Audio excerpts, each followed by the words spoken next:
Welcome to Music Crush, a new music podcast hosted by the Flute New Music Consortium. I'm Nicole Reiner. And I'm Elizabeth Robinson. And announcing FNMC Presents, an album of previous commissions and competition winners performed by members of the Flute New Music Consortium. Repertoire includes works by Sean O'Pevolo, Joseph Hallman, Becca Sims, Cherie Slider, and others. Purchase a copy today. All proceeds go directly to FNMC. Flute New Music Consortium, Inc. is a 501c3 nonprofit organization. Your contributions are tax deductible to the extent allowed by the law. Visit www.flutenewmusicconsortium.com for details. All right, today we are here with composer Mikel Kuehn. Mikel Kuehn's compositions have received recognition and awards from nearly every major outlet, including the Chicago Symphony, ISCM, and Seamus, the Guggenheim Foundation, and the Aaron Copland Award. He is currently Professor of Creative Arts Excellence at Bowling Green State University, where he served as the director of the MidAmerican Center for Contemporary Music and the Bowling Green New Music Festival from 2007 to 2010. And big news, Mikel has accepted a position on the composition faculty at Eastman starting next fall, where he will also be the director of the Eastman Audio Research Studio. Mikel's music can be heard on 2 portrait albums from New Focus Recording, Object Shadow from 2016 and Entanglements from 2022, as well as ACA Digital, Centaur, Aerol, ICMC, MSR Classics, and Perspectives of New Music Open Space. More recently, Mikel was the 2021 winner of FNMC's composition competition for his work Chimera for flute and piano. Welcome, Mikel. Thank you. It's a pleasure to be here. Well, we're so excited to have you, and we're even more excited to talk about your piece, Chimera for flute and piano. Can you tell us a little bit about the piece, or how that collaboration came about? Sure, I'd be happy to. Well, I wrote this piece for 2 colleagues at Bowling Green who are no longer at Bowling Green. The first one was the flutist Connor Nelson, who's at University of Wisconsin-Madison now, and the pianist Thomas Rosenkrantz, who's now the head of the piano department at University of Missouri, Kansas City. And they are 2 great friends, but we used to see each other a lot more than we do now.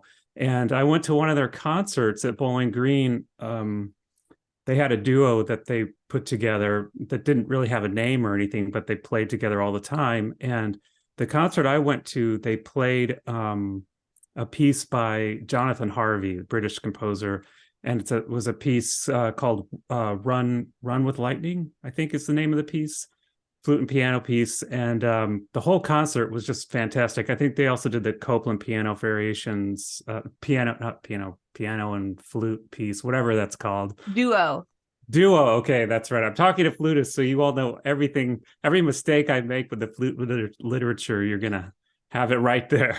I don't know about all of them, but that one I know. Yeah, that's a great piece. And so I heard them play, and after they played this Jonathan Harvey piece, I was just blown away. And I was so excited that I ran up to them and I said, hey, I would love to write you guys a piece at some point if an opportunity ever arises. And we decided to apply for a Fromm grant through Harvard, and that's a place that gives commissions and money and things like that for composers to write pieces. So we did that and we got the grant. So I wrote this piece for them, and then we premiered it in Chengdu, China at the Sichuan Conservatory. So it was a fun event, the whole package, and then they did it a few times in Bowling Green.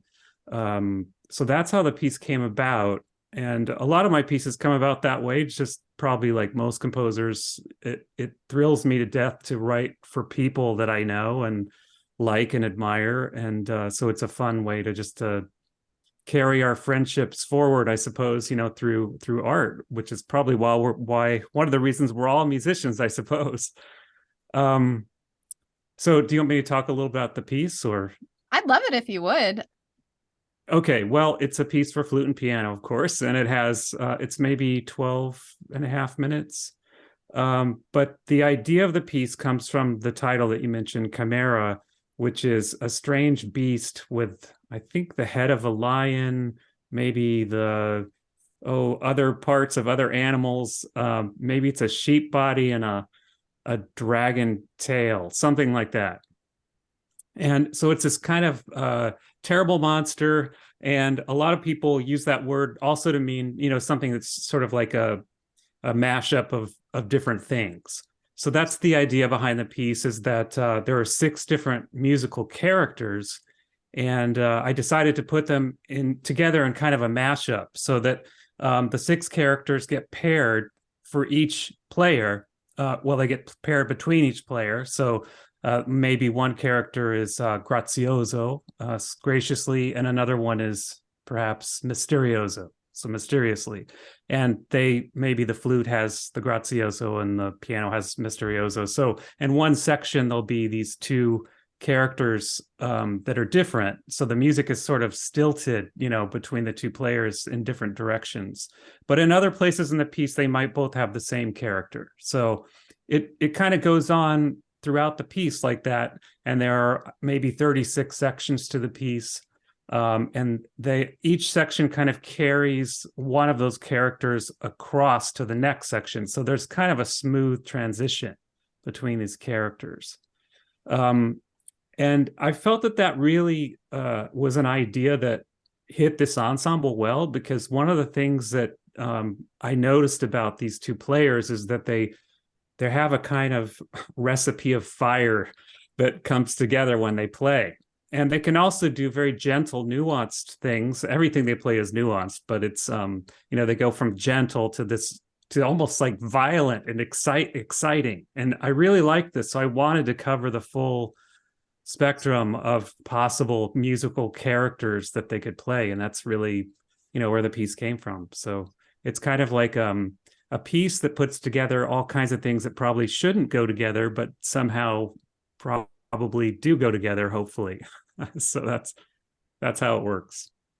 So we'll ask you about musical inspirations again in a few minutes, but while we're on the subject of Chimera, was that a topic that the commissioners brought to you, or something that you were interested in incorporating into your music for other reasons? I'm always interested in what attracts composers to specific topics. Yeah, that's a great question. Well, I was attracted to that because I did a piece with that same idea a year or so before for guitar and harp, and that's the title track on my new album called Entanglements. So I discovered some more things about that process writing the first piece, and those became things I honed in for the flute and piano piece. So the first piece was in some ways kind of a testing of that idea, and then the second one was kind of, knowing more about it and going further with it. But yeah, I happened to be in that headspace, when I was working on listening to their piece, them play, and the ideas for the piece. So it worked perfectly, and it was perfect for them. So sometimes that doesn't happen, but it happened to line up, with what my musical kind of ideas were at the time. So, Kismet. Yeah. Yeah, right. Exactly. It sounds like a great piece for others to sink their teeth into and really develop their various modes of expression on their instruments too. It sounds really rewarding. Yes, that's great. No, that I think that's exactly right. That it's those kind of pieces are maybe challenging to play in that way, that you have to find, it's like acting, and you have this full territory you have to cover, and you have to pull it off. So maybe that's an apt thought about that. But I came to this idea because the flute is one of my favorite instruments, and because it deals with the breath, it has so much expression. And it's also like a violin is this same way, I feel. There are instruments that are very close to the voice, even though the flute doesn't sound like the voice. It has all these kind of expressive characteristics, from very airy tone to very pure tone, and tremolo, vibrato, etc. But all kinds of other nuanced kind of expressive techniques and ornamentive things that can be done. So I noticed, I was teaching a class once, and I was talking about the violin and just how there's one thing that a lot of instruments can do, especially the violin and the flute, and that is if you give the music to a player and it has no indication of what to play, a lot of times of how to play and what kind of a character, it sometimes is hard to know. And so the first question you get from the performer to the composer is, how did you want me to play this? Do you imagine it to be dark and eerie or bright or whatever? And it's just there's a whole huge world of difference that happens when you put a marking on there, like misterioso or agitato or jocoso. And you can just see there's this kind of aspect that doesn't, it's not carried by notation. Like so much of the stuff that we do as musicians, it's just a roadmap. But I find that those particular things are really huge. The page just doesn't even carry any information about that usually. So that was one of the ideas behind this piece, was discovering the different modes of expression that the players could do and how that might work as a dynamic between the characters. Yeah, cool. Are there any other aspects of writing for flute that attracts you? I noticed that you do have a number of chamber works that include the flute, which we appreciate. Or are there any challenges that you particularly puzzle over when you're writing for flute? Yes, to all of the above.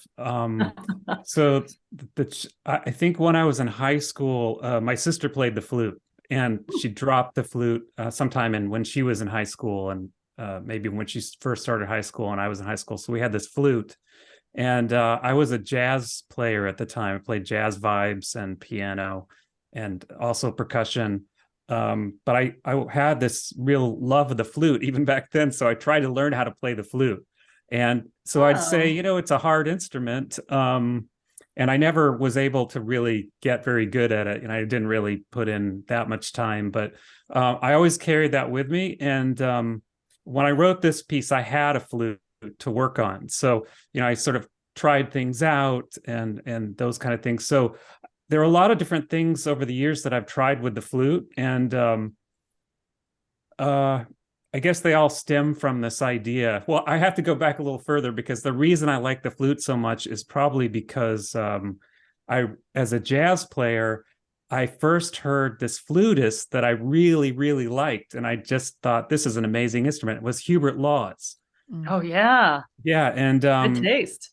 Yeah. And just amazing player, amazing improviser. Mm-hmm. And there's this record that I had when I was in high school, McCoy Tyner. It's called Together, and it's got McCoy Tyner and Stanley Clark on bass, and Hubert Laws and Freddie Hubbard and somebody else probably that I'm forgetting. But the flute, there's this flute solo on this piece that's so amazing that I could almost sing it now. I won't do that because everyone will turn off the podcast. Oh. But I still kind of remember this solo, and it kind of got me into the flute. And then anyway, I also like Eric Dolphy, who studied with is it Gazzaloni? Yes. And there's a piece called Gazzaloni that's on this Eric Dolphy CD, Out to Lunch, which I really like. I was just listening to that while I ate lunch today. Really? No kidding. Okay. No kidding. I got it out. Yeah. It's a great album. Nice. Yeah, it is. So, those kind of things are in the background of why I like the flute, and probably tap into some of the things that I like to do on the flute. Timbre things like timbre trills, harmonics, all those great things. So I take this a little bit further. When I was in college, I went to the University of North Texas, and I was a composition major after being a jazz major for a year. And maybe my second or third year, the flutist Robert Dick came and did a presentation. He was probably in his 30s at the time, and people were just kind of getting to know who he was. But I mean, this guy was fierce. He played, and I never forgot that. He did all this circular breathing and all these other things. And the teacher that I had as an undergraduate, Cindy McTee, she had written a piece for Robert Dick called Chord, which explores multiphonics and things, other things like that. And I was really taken with this piece and the whole Robert Dick concert that I saw in masterclass. And so I got his book, And all the flute pieces that I have, I sort of, that was before I wrote anything for flute when those things happened. So they're always in the back of my mind, So yes, and there was a period a long time ago, maybe 20 years ago, when I wrote a piece that's called crack. You could take that word in many ways, I suppose, but in this context, it's really just about, the idea of cracking a note. So when you crack a note, there are multiple notes going on. And if you were to examine that under a microscope, you'd find a lot of times that what you have there is a multiphonic. So I have a piece that's really just, it's not only multiphonics, but I'd say 80% of the piece is flute multiphonics with sax multiphonics and fixed media. And so that I did some extensive analyses of the multiphonics of the two instruments, and then wrote some computer programs to put together the pitch content, and then kind of made a tapestry of stuff from that. But I haven't been doing that kind of thing so much in the last recent years, but still if I was to pick up one instrument and write a piece, it would be the flute, probably, just because it's such a great instrument, and all the colors that come out of the flute, it's just so colorful. Nice. Love to hear that. I like that you kind of teed us up for my next question. We love that you love writing for the flute and want to encourage that in all composers.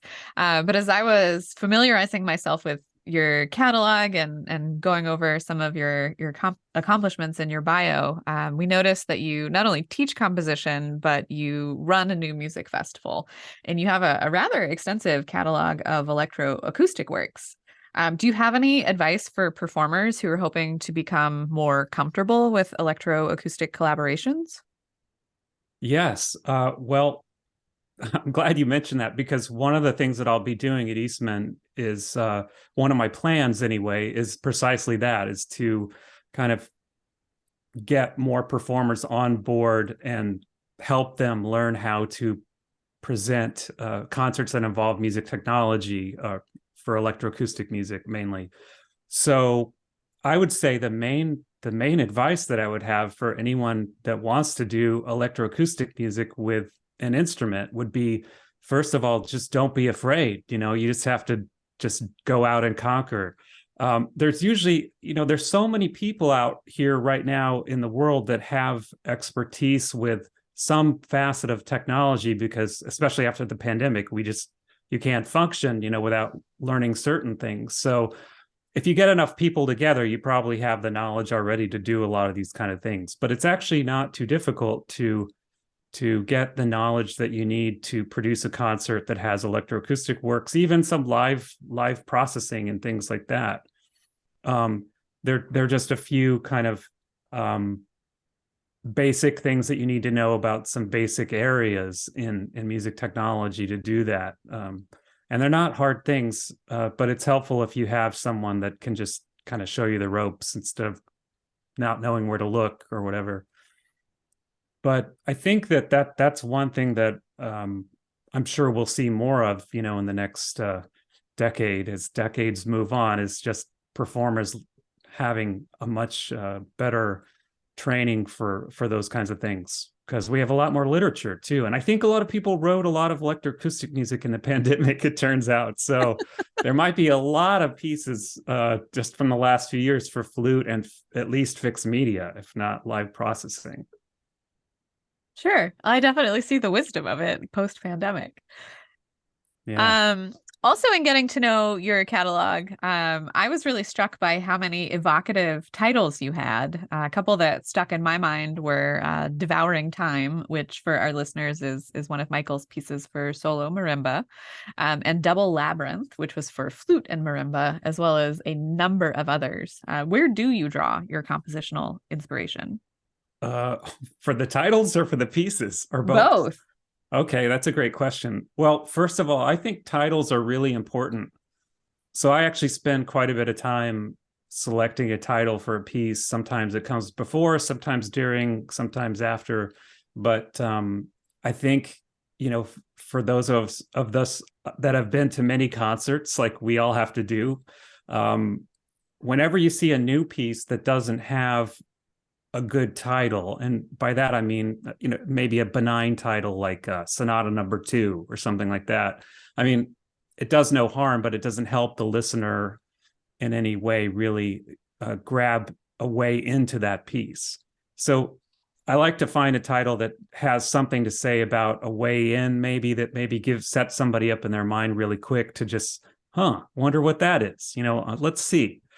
And that attitude right there is, I think, what a lot of times composers struggle with, is getting somebody just to be in the position of leaning in and wanting to hear what's going to happen. So I think that can help. And as far as the pieces go, I don't know what to say about that exactly. I mean, there are all kinds of, strange ideas that come to one, I suppose, in different scenarios. But a lot of times the ideas come from hearing somebody great play, just being inspired from, the musical and technical ability of some performer. Sometimes for me, a book that I read, or maybe some idea about physics or something.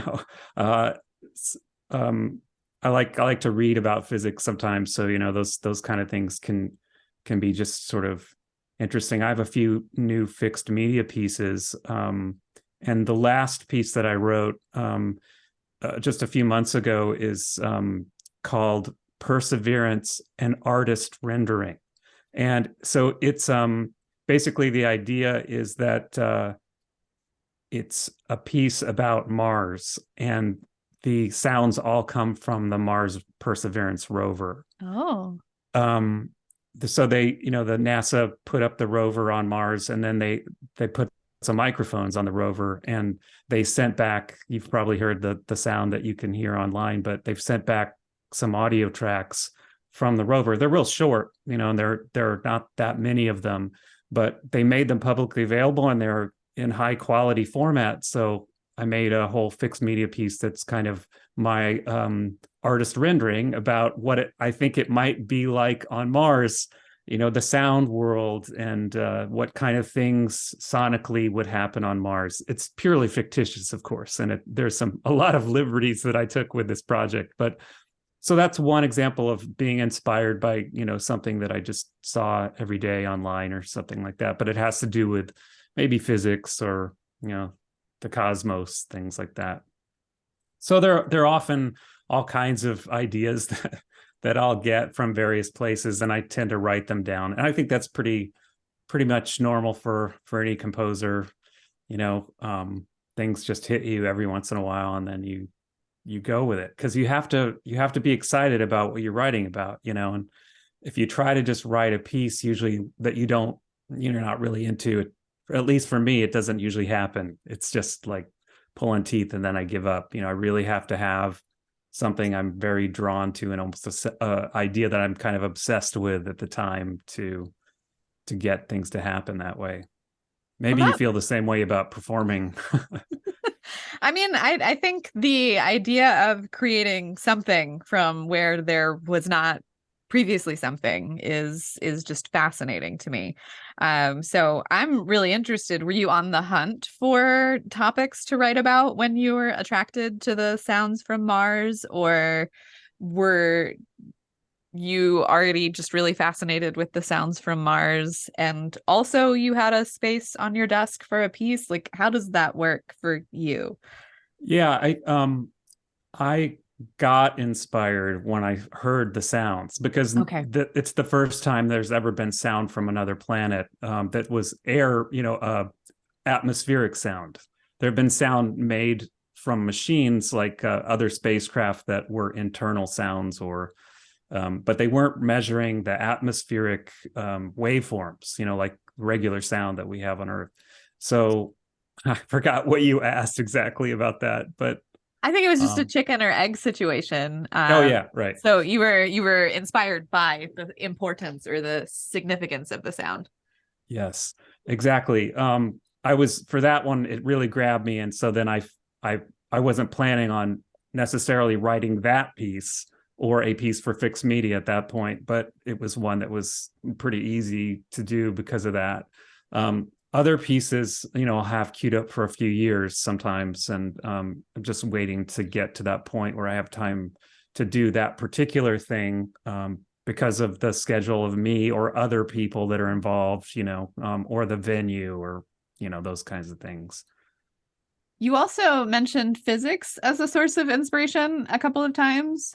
We've talked to a number of different composers, and they all seem to have a different subject that they're sort of attracted to. Was physics a subject of interest for you when you were younger? Is it a particular hobby of yours? Why physics? I just like it. No, I'm actually pretty bad at math and those kinds of things. But maybe after I had gotten out of school, I got a book by Carl Sagan, The Pale Blue Dot, and I got really no, I actually know what it was before that. I did an artist colony residency at the MacDowell Colony in 1995. And that's just one of the most wonderful places on earth for an artist. You can just go there and you get a cabin and you can just work for weeks without being interrupted, which is kind of unheard of these days, right? So, but there are other things, it's a beautiful area in New Hampshire where this artist colony is. So I remember going, I had to walk from my studio to the place called Colony Hall where people eat dinner and things like that.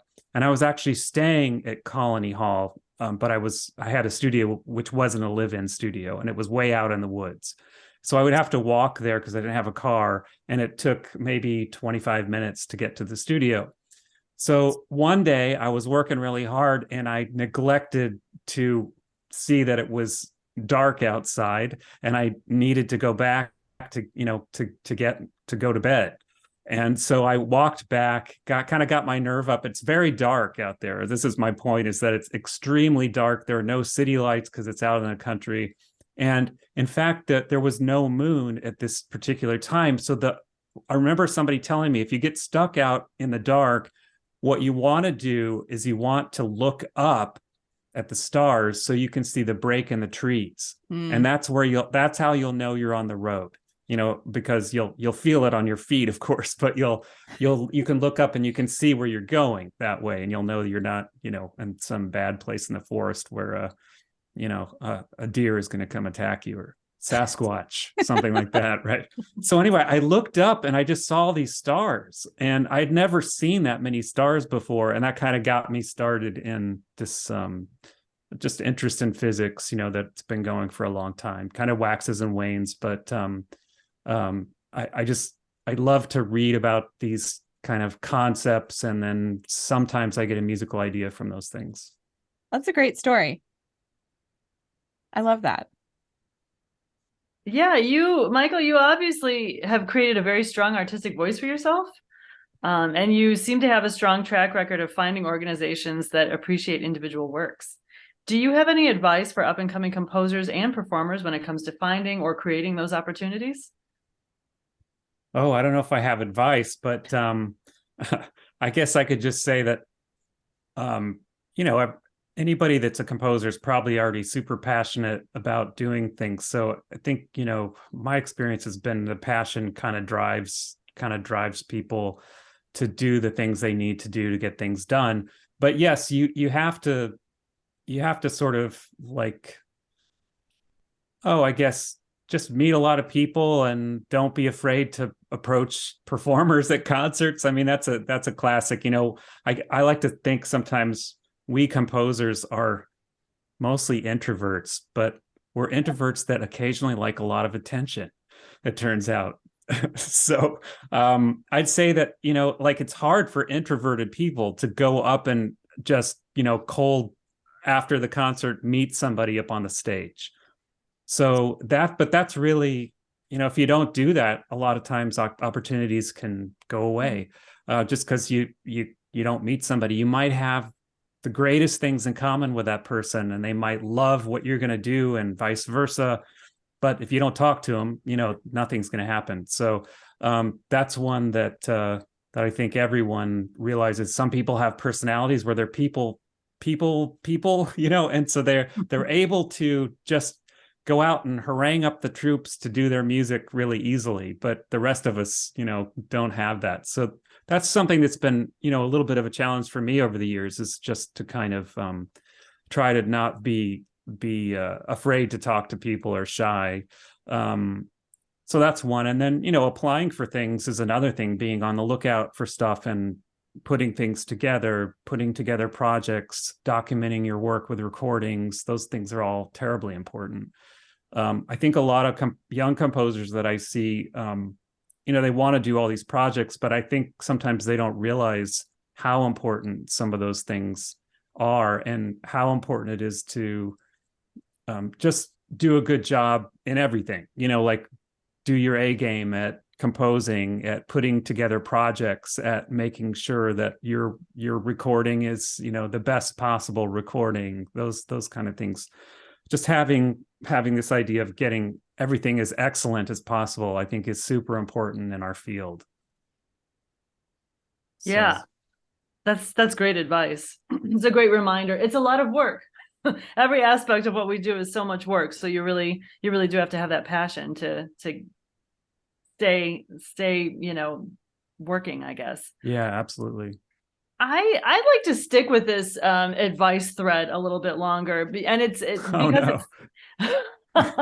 I'll give you another prompt. No, it's something that's always on my mind, and Elizabeth and I talk about this sometimes. And so I want to ask you about it as well. I mean, you have what I think many people would see as, kind of a dream job. Not to say that it isn't difficult juggling academia and your artistic output, because it is very challenging, but you have security, and this is something that I think is becoming more and more elusive for our current students, for younger generations. And so, we come in having struggled the amount of struggle that we experienced in our generations. And now, looking at my current students, I was saying to someone else in an earlier interview, I wish I had a crystal ball so that I could look into the future and see, oh, this is what I'm preparing you for. And now I know, what advice to give you. But of course, we don't have that. We just have this rapidly changing landscape in terms of what's happening in classical music and how people are going to make a living in the future. Does this trouble you, or do you kind of wrestle with, are you getting ideas about how different the advice you give your students or the mentorship you give your students might be from what you received when you were in school? Yes, all of those things. It does trouble me greatly as a teacher. I mostly teach composition lessons, so I've had a good deal of students over the past 25 years, and the world has changed also in that 25 years, but it's never been a good situation. I think in that time, it's never been a good situation from the generation I'm in as well. Mm-hmm. I mean, the job market has never been good. I know that I'm very lucky to have a job, and I'm really thankful for that. And I love it. I love having music around me all day, and I love being around young students. I learn a lot, from that environment, and it's a whole package deal for me, being a composer / artist and having this environment where that's all I'm doing all day. Is, for my personality, that's what I need. And there's a lot of symbiosis in that equation, with the students and things like that. So, but yeah, as the years have gone on, I frequently have kind of heart-to-hearts with my students where if they're finishing up with me and going on to another teacher, we rotate people at our university. So they don't study with me for a terribly long time, just at the most, maybe a year. But at the end of the year, the end of the semester, I'll sort of collect, my thoughts and ask them again, what they're planning for the future, if they're planning to keep going on in school, or what the end game is for them, and sort of making them aware of some of the challenges in a positive way. Nobody wants to be. It'd be easy to be cynical about this, but I think it doesn't help anyone. And there are some people where you just don't know the future. That's what you said. You wish you could have a crystal ball, but we don't. Nobody knows the future, no matter how informed they are. So you have to keep that in mind. I think when people ask, when you give advice, because you might be giving the wrong advice if you aren't careful about it, and that might be devastating to somebody. So I like to just kind of keep everything in check with my students so that they know where they are, where they are in their pathway, what the challenges might be. And for example, going to doctoral school applications, a lot of these big schools, have a huge pool of students. So I like to think sometimes that when you get into that pool, even if you're definitely good enough to be at those schools, there is a lot of luck involved in that process. And people have to know that if they don't get accepted to schools, it doesn't necessarily mean that school doesn't like them. They might get accepted the next year sometimes. I've seen that happen many times, where people do get into a school, but it just was they didn't have any slots open that year, or, that wasn't the right person that year for the cohort that they had, etc. But yeah, I think, teaching is really something that, especially, I haven't really taught anything else. So composition teaching is kind of infamous for, the things that we've all heard about it. Can you really teach composition? Those kind of questions that we've heard over the years. But I think it's a really challenging field for teaching because of some of the, it's just sort of an enigma sometimes. And it's not clear sometimes how things happen, even to people that are seasoned professionals at writing lots of pieces. It's still a lot of magic is involved in the equation, I think, So, I find that that's one of the hardest things that I do is to just try to figure out, what are the advice I'm going to give to these students? And, what do I want to sort of give them as a teacher that maybe I'm a unique person that could give them this one thing that, there aren't as many people that could give them that. What are those things for this particular person that I can do? And then I try to keep that in my mind, while I'm teaching them. So it's a very individual process, which I'm sure, teaching flute, aside from the technical thing, you have those same aspects that you're thinking about. Yeah, that's so thoughtful. Your students are really lucky. Oh, maybe you shouldn't ask them though what they think.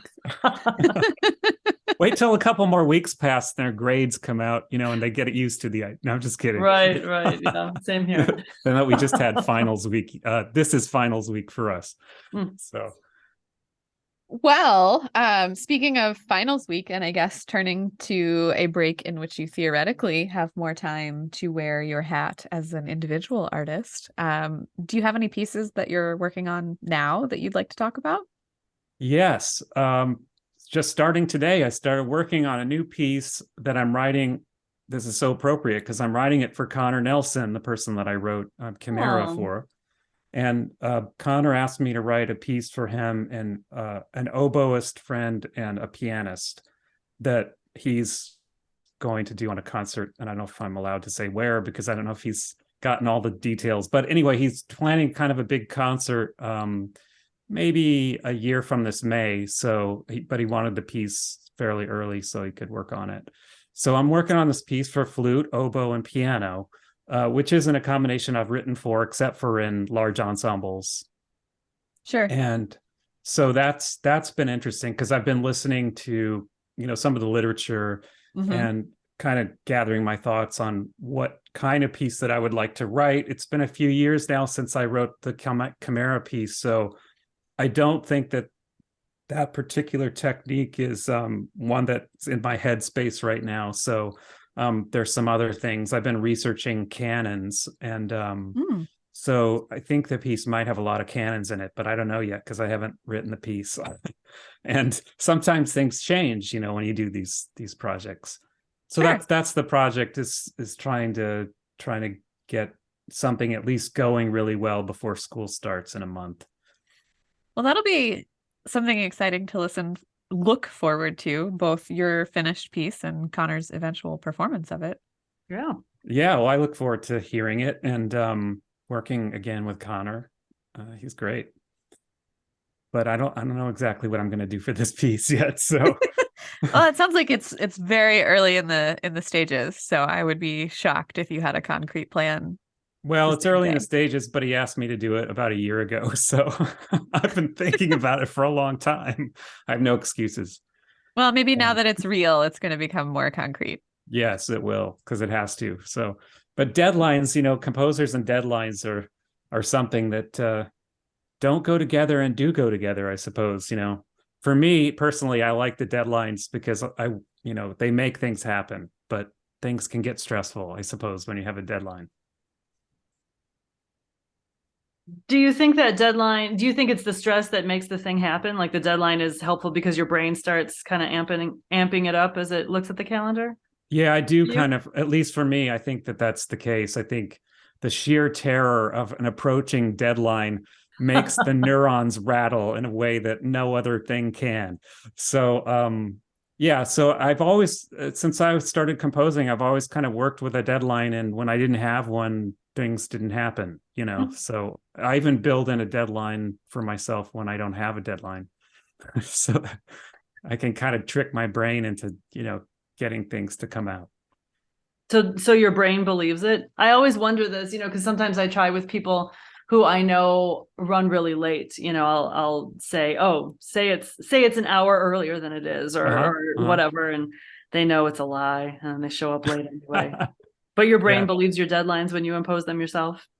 Yeah, it does. Although I mostly have been having external deadlines in the last few years because of people I'm writing for, friends or whatever, or there's a performance opportunity that if it's not a commission or something, I need to submit this piece for something that I'm hoping to get on or grant or something like that. So yeah. Good. That's helpful. That's good. We always like to wrap up our interviews with this question. What are 3 pieces you're listening to right now?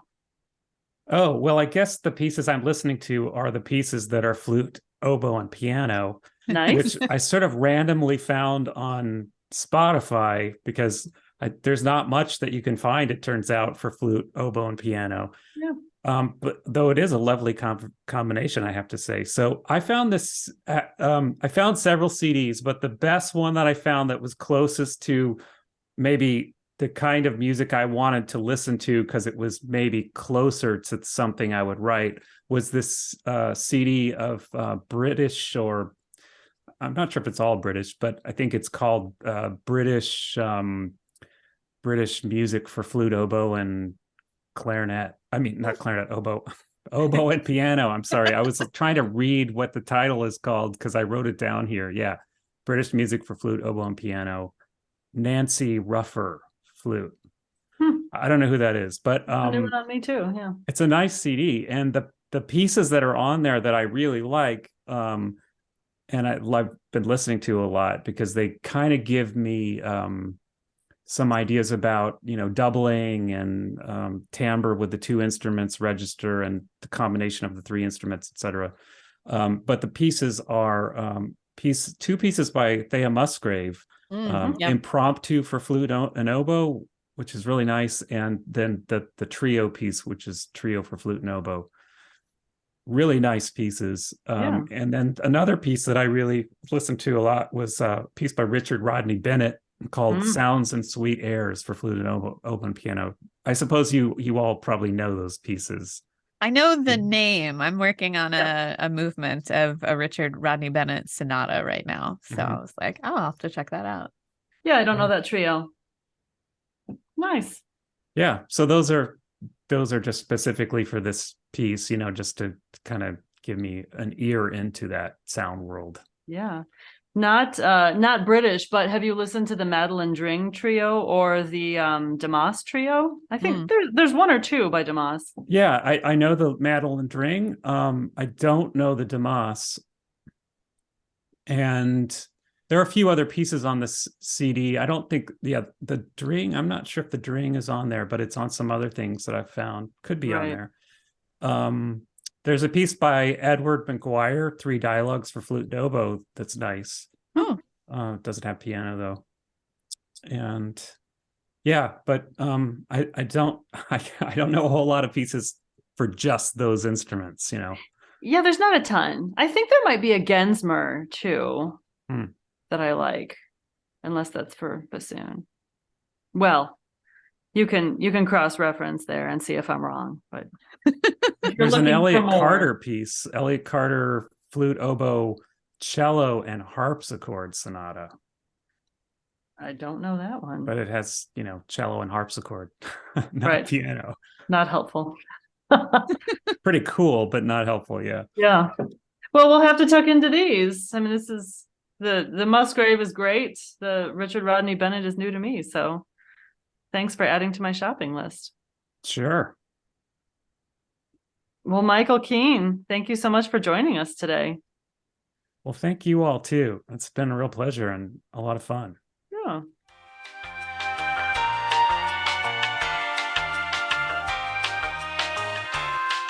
Thank you for joining us for another episode of Music Crush. You can subscribe wherever you get your podcasts. You can also support the podcast, read show notes, and learn more about FNMC by visiting www.flutenewmusicconsortium.com.